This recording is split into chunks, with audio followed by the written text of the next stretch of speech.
The Texas A&M football team loved playing with him. Opposing quarterbacks hated him rushing at them. The biggest challenge for the Texas A&M defense this year is replacing Von Miller. That's exactly right. The challenges last spring were implementing a new defensive scheme. Can you talk about the new challenges that you guys faced this spring?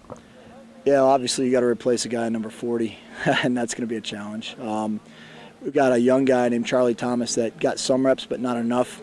We need him to get better in a hurry, so we're trying to make sure that he's efficient. We're working some guys in at Vaughn's position. Sean Porter's playing there, and that's new for him. He hardly played there at all last year. So we're getting some guys a little bit out of position, trying to find out early who can fit that role for Vaughn. And our defense is developing. We're not doing the same stuff we did last year. So it is kind of from scratch at times when you're installing new stuff. So all that's a challenge for us right now. Can you talk about what it is you guys are doing with losing Vaughn in such a quick turnaround last year?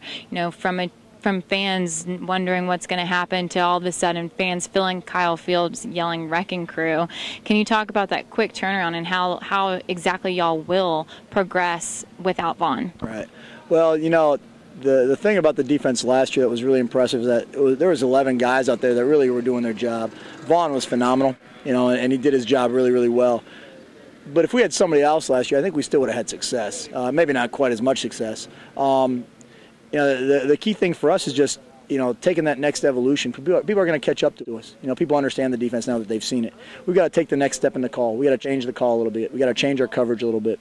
We've got to take guys and develop their technique more. And we really didn't play great at times last year. We won games as a team. We didn't win many games as a defense. Only the Nebraska game we really won as a defense. So I think we can take that next step and be more complete as a defense and win games by ourselves. How are the guys looking right now? I saw Sean Porter out today. Can you kind of describe the depth and why Sean is out today? Right. Well, we've got a bunch of guys dinged up, kind of 4 or 5 days into it, been physical after a scrimmage. So that's kind of, you're used to that a little bit. That happens about every year. Last year after our first scrimmage, we were beat up again too. Our depth is good. I've got 8 guys that I'm working with. I think our D-line is 3 deep all across the board. We got some deep guys in the inside linebacker position. Our secondary is not very deep because they're all dinged up right now. Coach Toth has high expectations for some of the younger players, like true freshman Donnie Baggs, and players who have yet to set foot on Kyle Field, like Floyd Raven and Sean Ward. I think a lot of our depth is going to come from the freshman class. We got guys like Floyd Raven coming in. It's going to be a big impact. Sean Ward, Brandon Alexander. Those are all guys that are going to play for us. DeShazer Everett. We've got a bunch of guys that aren't here yet that are going to be in the 2 deep. So we're making the ones we got better. Hopefully those young guys are hearing this and knowing that we're expecting a lot from them when they come. What are your expectations come time fall when those guys are here? Well, we have huge expectations for the young guys coming in. We got a bunch of guys on defense at least that are going to be in the 2 deep. We didn't sign them, to wait in redshirt. Most of those guys have got to come in and be able to give us something. Like DeMontre Moore did this last year, like a Charlie Thomas did as a freshman, this past year. We got to get reps from some of those guys. We got to finish spring with an idea of exactly what our guys can do. Who's going to replace Vaughn? Who we need to move around? And if one of those young guys might have to start, if we don't have one here. So that's really what we're looking to do, making sure we finish spring with guys running around with the same attitude we finished the fall with. But talking about guys moving around, Charlie Thomas getting reps at running back, where are y'all looking to use him? Sure. Well, that guy can run. He clocked a 4.29 hand time in the 40, which is pretty fast.